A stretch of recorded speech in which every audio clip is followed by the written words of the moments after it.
Boston Celtics are one win away from an NBA title. They hold off a furious comeback attempt and now have a 3-0 lead here in these NBA Finals. 10 straight wins by Boston. Typically, each and every year for the NBA Finals, I will make a finals recap after each and every game. This year, it's been a little bit different. Why? Because I felt like this year's NBA Finals, unfortunately, wasn't a very competitive matchup. I said it in our NBA Finals preview. I originally had the Boston Celtics in 5. And it's nothing against the Dallas Mavericks. I'm a diehard Laker fan and I hate the Celtics. I don't want the Celtics to win it all whatsoever. And I think Game 3 is the epitome of why I believe the Boston Celtics were inevitably going to be the NBA champions. So before we get to the content, we're making a huge push to 1 million subscribers. Make sure you subscribe and turn on our notifications to help us reach that goal. And now that we got all that out of the way, cue the intro.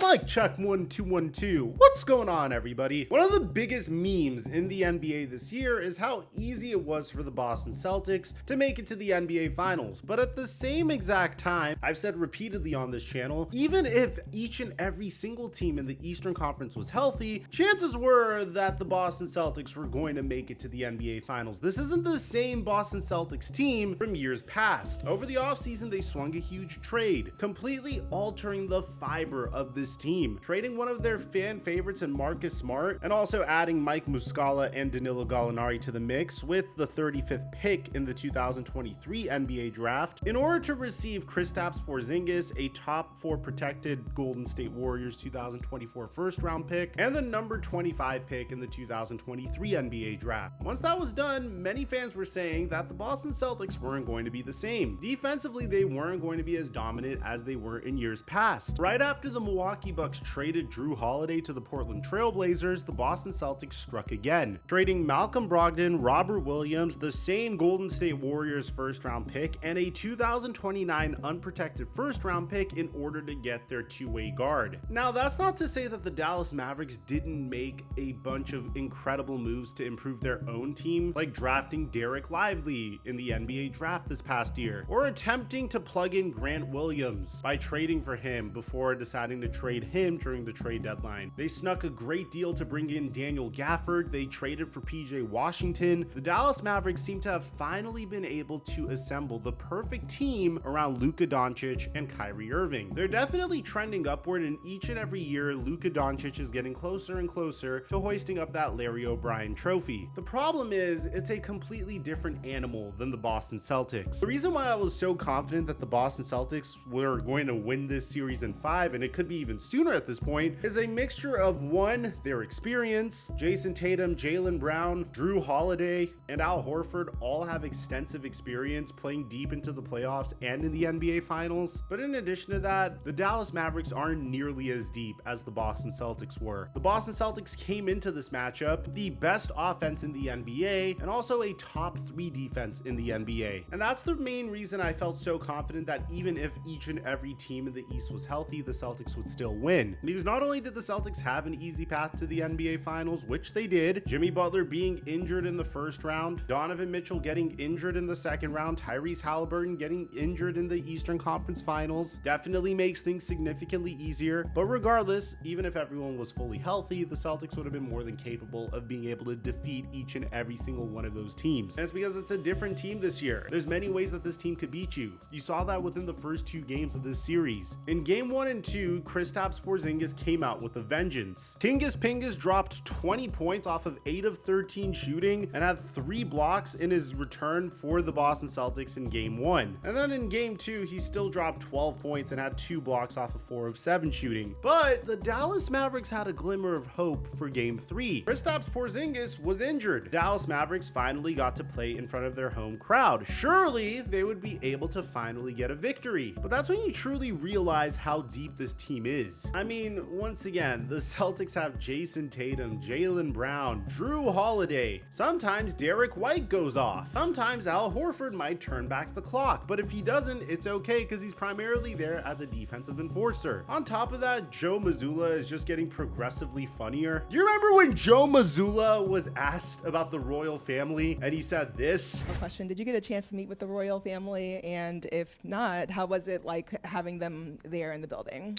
Jesus, Mary, and Joseph? The Prince and Princess of Wales. Oh, no, I did not. I'm only familiar with one royal family. I don't know too much about that one. And then he completely kicked this one reporter's ass who was trying to race bait him by pretty much taking the same approach. For the first time since 1975, this is the NBA Finals where you have two black head coaches.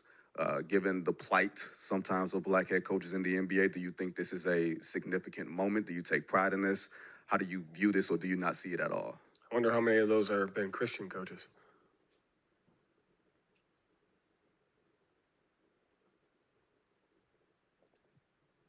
David Aldridge? Now, jokes aside, let's talk about the actual game, shall we? This game started out with the Dallas Mavericks actually opening up with a huge run, at one point even leading by 12, 21-9 in the very beginning of the game. Boston would very shortly close the gap, to the point where they were actually dominating the Dallas Mavericks. By the end of the third quarter, the Boston Celtics were up by 15 points on the Dallas Mavericks. But then we would get one of the craziest fourth quarters that I think I have ever seen in NBA history. The Dallas Mavericks would go on a 22-2 run against the Boston Celtics, eventually coming back and only being down by 3 points against the Celtics. And then there was a series of poor decision making. There were some controversial calls made here, primarily the Luka Doncic blocking foul that was called in the midst of this comeback. And to be honest, this is speaking as a guy that is rooting for the Dallas Mavericks because I don't want the Celtics to win as a Laker fan, but I have to admit the entire series of events here was just so off from multiple levels. I mean, Luka Doncic had 5 fouls when he decided to take charge on Jaylen Brown. I don't know if he thought that because of the narrative currently in the NBA Finals, the fact that the Mavericks are down 0-2 and the NBA would never want Luka Doncic to get fouled out while the Dallas Mavericks are trying to make a comeback. Maybe he's bulletproof to this scenario where they call a blocking foul against him. And while I could understand the philosophy there, the blocking foul here was so egregious that I think depending on that is crazy to begin with. I mean, you should not be taking charges at all whatsoever whenever you have 5 fouls within 4 minutes to go of game 3 of the NBA Finals in a must-win game for you. That was a horrible decision, but another horrible decision was the fact that Jason Kidd decided to challenge this foul and not the previous foul that was called, essentially throwing a Hail Mary and hoping to get PI over here. They're hoping that the refs would make the wrong call here, which is absolutely insane if you think about it. And at the same time, I can understand hindsight's 2020. Maybe Jason Kidd felt like, hey, I'm gonna hold this last challenge in my pocket just in case. But in any case, this is more of a failure from Luka Doncic's end. So here's what Luka Doncic had to say about the entire incident. Couldn't play physical, so I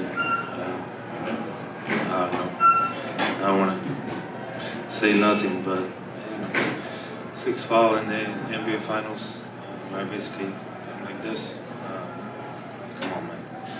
Better than this foul that was called on the Mavericks, I could actually agree being a poor foul. PJ Washington was called for a moving screen, which personally I don't think it's a foul, but you can't challenge this foul anymore. The Mavericks were placed in a bad situation to begin with here. But even if that shouldn't have been challenged, I don't think this is something you call a moving screen on. Regardless, man, I've said this over and over again throughout the series. I said it coming into the season, and I said it throughout the playoffs. The Boston Celtics are the most complete team in the NBA. They're the deepest team in the NBA. They made the best roster transactions to get to the point that they're in the NBA. They deserve to be up 3-0 in this series. And honestly, just look at how well the Boston Celtics did in game 3, and you'd really understand how deep this team is. I mean, Jaylen Brown went 12 of 22 from the field for 30 points. Jason Tatum went 11 of 26 from the field for 31 points. Derek White had 16 points. Al Horford had 8 points. Drew Holiday had 9 points. Xavier Tillman literally had 3 points, but it was a corner three, and that was so disrespectful. Sam Hauser went 3 of 4 and had 9 points. And this isn't to say that the Dallas Mavericks are bad or anything. I mean, the road that the Mavericks took to get here is absolute insanity. They had to take down the Los Angeles Clippers, which were deemed as a super team in the first round. They were able to do that in 6 games. Then they took on the #1 seed in the entire Western Conference and beat the OKC Thunder in 6 games. Then they took on one of the best defenses in the entire NBA in the Minnesota Timberwolves and were able to defeat them in 5 games. Problem isn't Kyrie Irving and Luka Doncic, it's the lack of involvement from the Dallas Mavericks role players. Maxi Kleber had 0 points in this game. Maxi Kleber is known for taking open threes, but for some reason in the NBA Finals, this man is terrified of shooting an open three. The Mavericks were so desperate for bench help that they decided to unleash Tim Hardaway Jr. They gave this man 19 minutes in this particular game, and he had 0 points. He went 0 for 5. I can't hold it against any of these players for not being able to do well, because you're going up against a top 3 defense and one of the top offenses in the entire NBA. The Boston Celtics are stacked, so I don't blame them for not being able to succeed here. It actually makes a lot of sense. It's why I've said multiple times in this video that even if the entire East was fully healthy, the Boston Celtics would have made it to the NBA Finals anyway. They're just that good. But do you know who else played for the Boston Celtics?